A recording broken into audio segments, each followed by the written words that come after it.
50 అడిగింది కదా, 25 ఇస్తున్నాడు. నువ్వు ఒక్కడే కాదు 25 ఇస్తాడు. నాగే కాదు అడిగింది. ఎవడు అడిగింది? కాటు నాగాడి. ఎవడు? కాటు నాగాడి.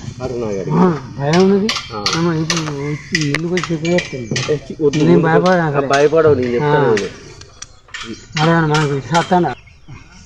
ఎంత నడుస్తున్నాడా? ఎంత నడుస్తున్నాడు? డబ్బులు లేదు.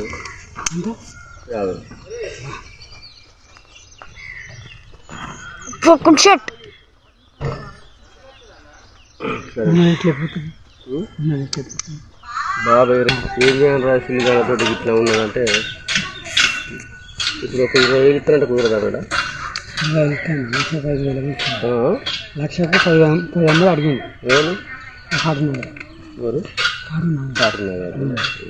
5 లక్షలకు 5 పైలు 50,000.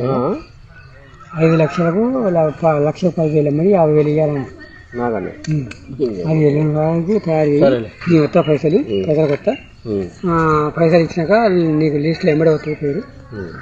విదేశాల్లో ఉన్నత విద్యను చదువుకోవాలని అనుకుంటున్నారా? అయితే వెంటనే ఫ్లైగ్రాడ్ ఓవర్సీస్ ఎడ్యుకేషన్ కన్సల్టెన్సీని సంప్రదించండి.